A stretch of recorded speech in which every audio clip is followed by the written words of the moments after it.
Hello, everyone, for another episode of the Ikaricast Classic.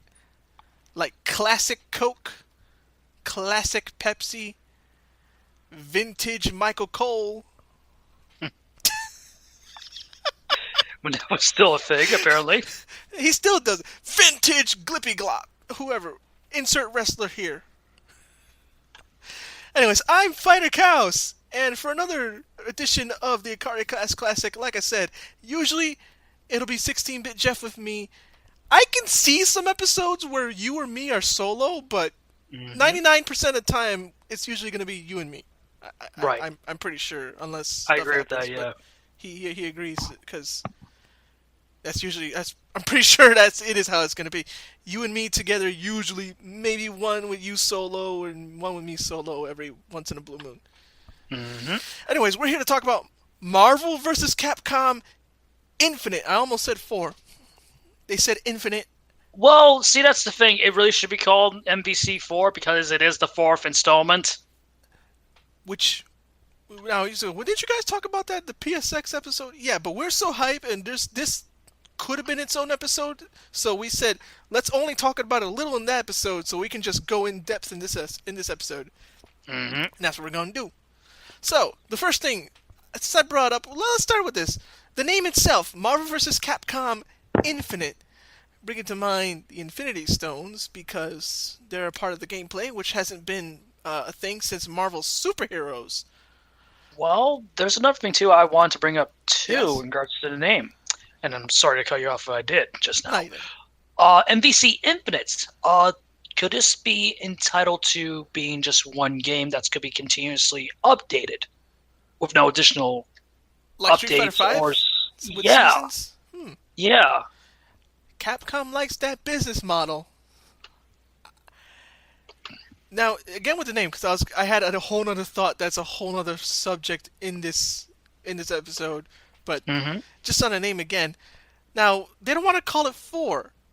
Do you also think that they don't, even though it is a sequel, do they not see it as a true sequel because of just the changes they made that are so drastic? They're like, Maybe because like if it was a sequel, we would get the usual same stuff we already had with MvC 3, which was released back in 2011, correct? yes, We would have gotten the same structure, the same mechanics. The X Factor would return. It would still have been 3v3. Where if this is like the first game in a very long time that we've seen the return of a 2v2 format, and this is the first crossover game, if I recollect correctly, that has no assists whatsoever. yeah, because I So think the first MVC did have assists, though they were not the same as MVC 2. They were kind of limited, exactly, they were vastly different. but they still existed in MVC 1. They've been there since day one. Yeah. hmm So that's my thing. I'm thinking that the name, because like such drastic changes, 2v2, Infinity Stones, no assists. All right. So the next thing I want to talk about, going back to you said about how incremental updates. Now, the roster. So that's the meat and the potatoes of this episode. I'm pretty sure, right? It's going to be the Yes. roster. Um, the first thing I want to bring up is the possible addition of X-Men and Fantastic Four characters. You mentioned DLC updates, and we saw a video from Maximilian. And what did he say? That it's possible, or what was his quote? Yeah, it sounds possible from what you talked about in regards to you talked about from the PR of Capcom USA that it sounds like because of the producer being with Capcom USA rather than Capcom Japan, it sounds like the talks have been more synchronized between both Capcom and Marvel this time than say the last three installments we've been getting for the last almost 20 years of this franchise. And also the fact that it sounds like because of the restructuring of Marvel games itself too, it feels like it's a better balance between both collaborator in regards to both Capcom's camp and Marvel's camp. So it sounds like the issues that we originally had with the first three will no longer happen as often as we saw with the first three installments of the MvC series, which is great to hear. And from apparently the same leaker who leaked the original info of MvC4 being a possibility through NeoGAF, NeoGAF user rights, for example, it sounds like for us worrying that the Fox owned Marvel characters like the X-Men, Mutants, and Fantastic Four are going to be expunged by the roster. Sounds like it's not going to be the case. The only downside is it sounds like they're going to be DLC characters later down the road. Which, it sucks because I remember a certain game by the name of Street Fighter Cross Tekken pulling that same crap. But if this is the only way we can get them in the roster to begin with, I rather take that L to begin with, to be bluntly honest. I guess what you're saying is better something than nothing. Exactly. Like, I would be pissed if there was no mutant characters if they whatsoever. never came, right? Exactly. There's one. What in the world's going on with speaker? Okay, that was weird. Stop, speaker. Stop. Yeah, there was a little audio issue on our end, guys. Stop doing that. What's the buzz? Is that... Whoa. Okay. Where was I? About X-Men, right? Yeah. The speaker just... The random buzz there just... it's doing specifically it again. Fox-owned Marvel characters. Yeah, Fantastic Four as well. That's right. Mm-hmm. Here's the thing. Jeepers, that buzz really threw me off. Jeez. I was going to talk about X-Men, right. The reason I brought up X-Men is because what was the first crossover game between Marvel and Capcom? X-Men Children of the Atom, 1994. Oh, well, yes, that was before even that. Children of the Atom, you're right. But I was saying for crossover. Crossover, yeah. Specifically crossover, yeah. So, if the X-Men, and you're right about Children of the Atom, which makes this even more weird that they're not in it at first, but at least they're in it. Because that's another reason we'd be mad that they were never in it. Because, like, hey, this whole stuff started with Children of the Atom, which was an X-Men game. Mm-hmm. And then X-Men versus Street Fighter. Not Marvel versus Capcom or Marvel versus Street Fighter. X-Men versus Street Fighter. Mm-hmm. Like, they're like the backbone of the Marvel crossover. See, games. you say what's weird. I would even use the word disrespectful because of the legacy of the franchise. Actually, that was actually the word that was in my head, but again, the buzz just threw me off. No, I understand, and I'd like to throw my 2 cents quickly by saying that I'm not saying that Marvel's in the wrong. They are in the right in some regards because when you think about the merchandising, that merchandising doesn't go to Marvel directly, who are the sole owners of both the X-Men and Fantastic Four, respectively, or any character that's owned by Fox. That goes to either being shared with Fox or fully from Fox, the merchandising rights, which is most of the increments that are the movie rights. Like, that's what really sells. Not the movies, not the characters, or the brand. It's really the merchandising. Man. Yeah. It's always the merch. And in that regard, I understand, but I'm getting sick and tired of it because it's hurting the legacy and the brand recognition of these beloved characters that we've been knowing for almost 75 to 80 years of their legacy and their history. You know what I mean? I feel you there. So, yeah, exactly. They've been there since day one. Matter of fact, speaking of, I forgot, that's right. Marvel vs. Capcom wasn't even the first one. It was Marvel vs. Street Fighter. And Marvel Superheroes versus Street Fighter, then X-Men versus Street Fighter, and then Marvel Superheroes. If I recall, that's the timeline. Wait, no, it's X-Men versus Street Fighter, and then Marvel Superheroes versus Street Fighter. And then, Marvel versus Capcom, correct? Yeah. So, Marvel vs. Capcom. Apologize, ladies and gentlemen, we're getting old. Yeah. Marvel vs. Capcom our memory's a little bit fuzzy. That's another thing. I guess Infinite would be more of a proper term. Now I go back to the name because the first Versus game, MvC1, wasn't really the first one. It's like the third or something like that. Mm-hmm. I already forgot the order we said, so that's why I forgot which one it is. But yeah. Wow. We're doing pretty good. Jeff, I think I said pretty much what I said. I felt. I like to go, actually, no, let me finish up my thoughts and I'll give it to you because we're already about 9 minutes in. Right. I do like the art style. Some people were saying they don't like the art style. They don't like the look. One complained that Captain America looked like an action figure. I was like, no, that's perfect to me. Yeah, It's a dream crossover game. It's kind of like you're just playing with action figures. Have you ever been a kid? You ever play with different action figures? That's kind of the mindset of this crossover. Or just crossovers in general. They're supposed to be dream matches. And the details are way better than MvC3. He's like, oh, well, I like the stark contrast of the comic-ish colors in UMVC3. And I'm like, I like colors, but they're kind of too harsh for me. And You know, I I like what agree they're doing wholeheartedly with with you Infinite. Yeah. because you're an artist and you can understand what works and doesn't work. And if there's one thing that, as a long-time comic reader like you, that I despise for Marvel vs. Capcom 3, and that was still in Ultimate, is the high contrast. Like, I got the idea what they were trying to go with, and it worked on paper, but in execution, it was too fucking bright. It's too harsh. Yeah, it Yeah. was just too harsh. It was too harsh for the society. It's like, yeah, I understand they were trying to go, over the top anime / manga style, and even the over top, American stylized, comic art, but it just didn't work. It sounded great on paper, but execution, it was horribly executed. Where you seen Marvel vs. Capcom Infinite, it's the complete opposite. Yeah, it's rough, just like how we first saw Street Fighter V a year prior to its launch, when that was first announced back in PSX 2014, correct? Mm-hmm. That looked rough, just like this footage. But this looks a lot more smoother, a hell of a lot more smoother in regards to its animation. Yeah. And the whole structure, like, it feels like a complete package, unlike Street Fighter V, which was the main issue. All right. So the other thing I want to bring up was the gameplay. No assists, right? And some are complaining, Yes. well, there's no assists. Does that mean, like, because, in MvC 3 and 2, you had, like, the one character that you actually fought with, and the other characters were actually just good for their assists, and you didn't really fight with them by themselves. And they're like, oh, well, crud, if I pick this character only to fight, I'm going to get wrecked or whatever. It's like, you ever heard of, this is a whole new, like, this seems to be a whole different type of engine, more closer to Tatsunoko versus Capcom. Yeah, it's like more in line with Tatsunoko versus Capcom. So the way I see this game as being influenced by, it's 3 games: Tatsunoko versus Capcom, Marvel Superheroes, and the original MvC. Where I see MvC is obviously the 2v2. Marvel Superheroes because of the return of the Infinity Gem system, and Tatsunoko versus Capcom because of the supposed structure of how the button layout's going to be, which I think it's going to be 4 or 5, which was similar to Tatsunoko versus Capcom.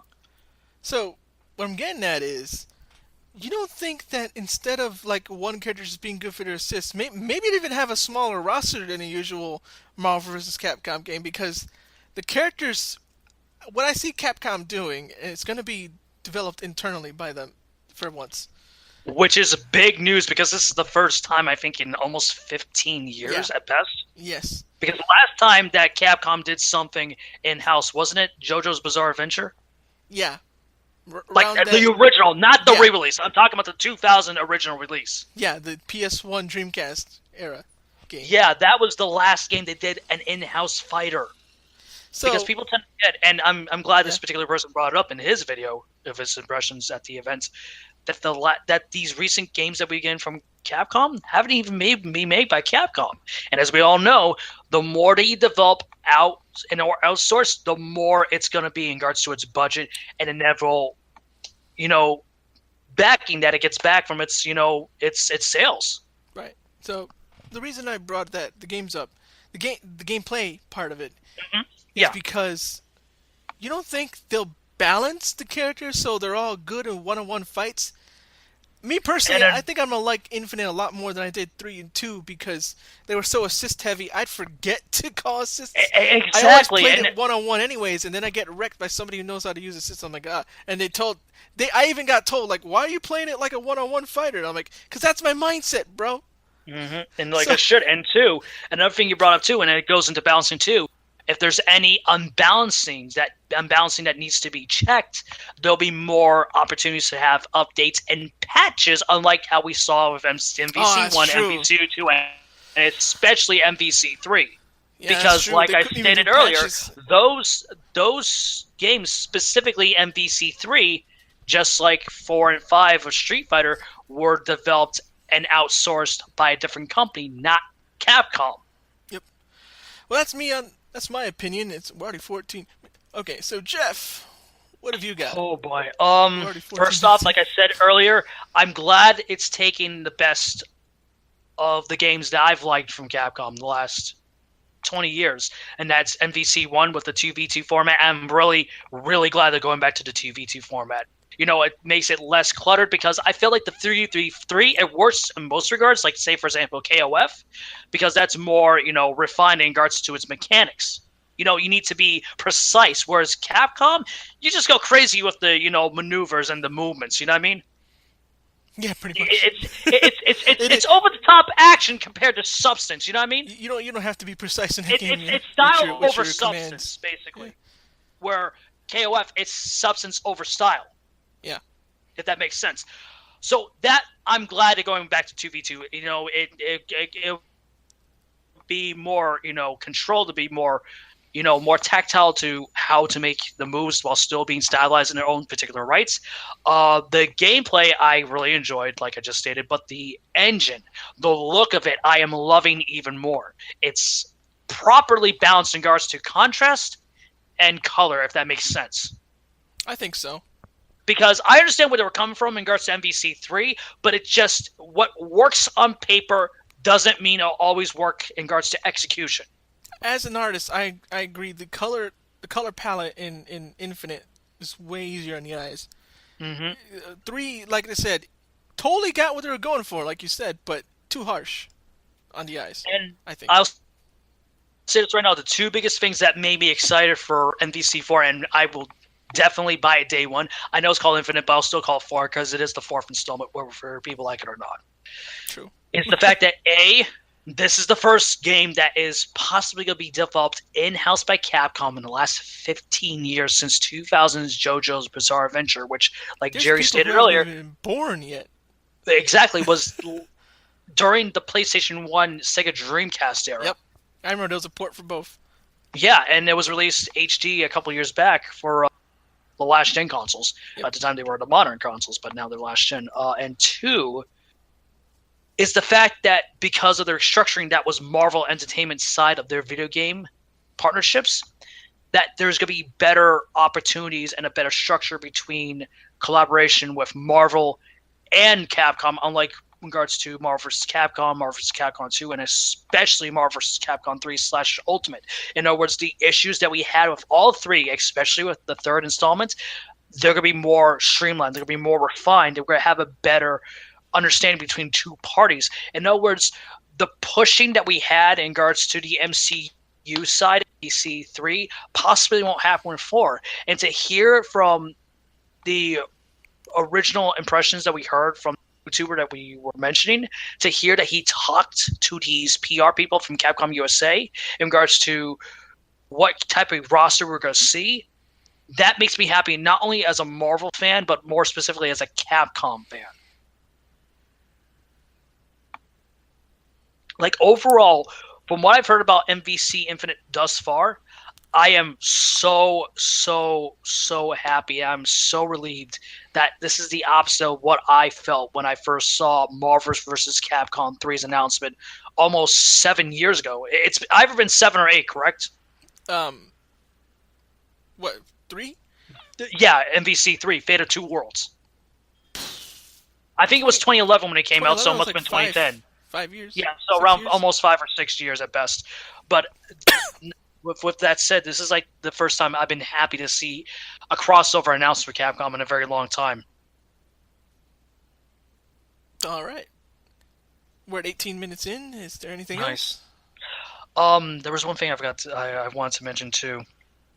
Oh, yeah, the shadowy figure at the end of that initial reveal. Okay, I know who it is. It's a hybrid between Ultron, and since we're talking about Mega Man X, Sigma? Yeah. Thank you for jumping in, Jerry. I want to add a little suspense, but no, thank you. Thank you very much. But yeah, I really do think it's a hybrid between Sigma and Ultron, because especially if you look at the chest piece where the eyes were, the second set, yeah, they look a lot like Sigma, the design that Sigma is usually associated with, especially the eyes of the character, you know what I mean? Yep. Like, just like the look of Ultron, especially the head and the facial features, they're iconic, you know what they are. It's the same thing with Sigma in regards to gamers, you know what I mean? Which honestly, I'm all for, because when I remember playing MvC3 and finding out that Dormammu was nothing more than a punk and the real threat was Galactus, I'm not gonna lie, I was disappointed because this is nothing new. Because this is like a repeat of what we got with freaking Apocalypse back in MvC 1, if I Oh correct man, I me. remember that. Yeah. It was either MvC 1 or Marvel vs. I'm sorry, either Marvel vs. Superheroes or X-Men versus Street Fighter. That I think Apocalypse was Apocalypse. Is Marvel versus Street Fighter? It was one of them, and it just Because I felt know like a. Onslaught was MvC 1, Yes, that's right. MvC 1 was Onslaught. and Abyss was MvC 2. MvC 2. So it must have been superheroes or X-Men versus. Yeah. Or Or Marvel. it could have been both because or I remember Street one of Fighter them versus Marvel, I forget. was Shin Cyber Akuma. Yep. Yeah. But it's just like it felt like a repeat. Where this feels like something original, at least to a degree. You know what I mean? It feels like it's an actual. It kind of reminds me of what happened with, ironically enough, of DC Universe versus Mortal Kombat, where both Darkseid Yeah. and Shao Kahn were merged as Dark Khan. Yeah, that's right. Ironically enough. Like, I ain't complaining. At least it's something creative to a degree from both parties. It was X-Men versus Street Fighter. Thank you. But I remember being scared as a kid of Apocalypse with his big old arm. Oh, what? Which one? From the opening of Task Force? Because that was terrifying too. Oh no, Especially if you were a kid. that was. But I'm talking about the Apocalypse fight. Oh, the Apocalypse fight. Yeah, no, Oops.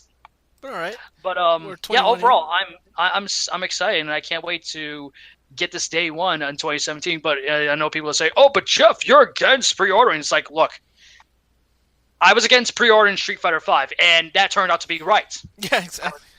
I was the same way with Street Fighter 4, because when I heard it was done by Dimps, it's nothing against the developer. It's the fact that when you outsource a product that is usually not associated with said outsourced developer, usually bad things tend to happen. But when you see a product that's being developed in-house, it usually means better products are made.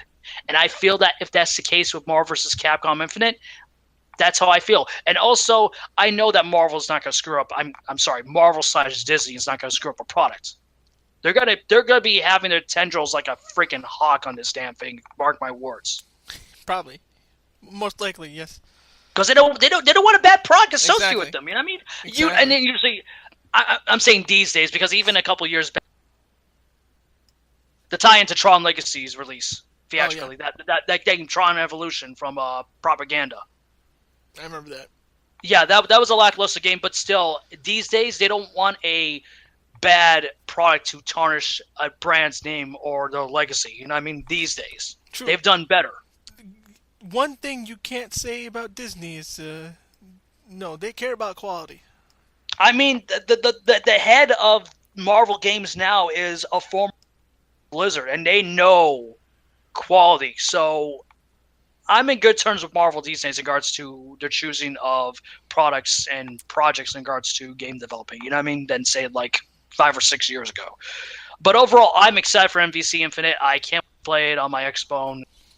I'm sorry, let me rectify. I can't wait to double dip it for both my Xbone and my Steam account because mark my words, I am gonna be up on that game so much. It's not even funny. More so than Street Fighter V.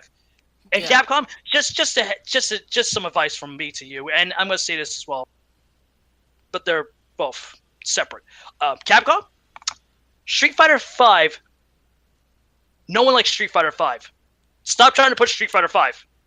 Just kill the project and just go straight to Street Fighter 6 in developed house, please.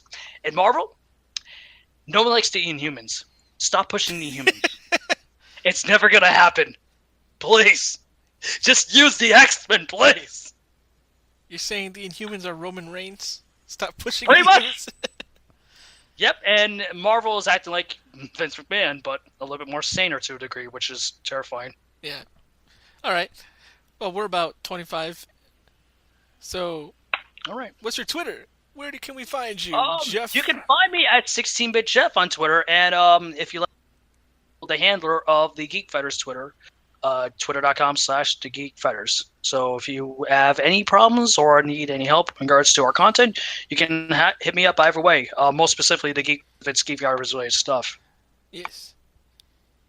And as for me, at ikariradio, IKARIRADIO. Everywhere else I'm Fighter Cows, but Twitter it's that name, and Facebook is where you can find everything else about me. Like I said, that's Fighter Cows, FIGHTERXAOS. Mm-hmm. And Hero Club, hero-club.com. That's who we thank for reviving us. Yep. And And yeah, and to add one more thing that I forgot to mention, you can also see this content and many others on the newly made vid.me page that we created that's right. for this content. vid.me/geekfighters. If you're not on YouTube, go to vid.me. Mm-hmm. You're probably hearing this on YouTube first and then going there. Pretty much. But yeah, that's us. Oh, and thanks to Broken Infinite for giving me comics to read and review. And that's it. I'm Fighter Cows, and that's 16-bit Jeff. and all we have to say left is Nimyo Kanryo.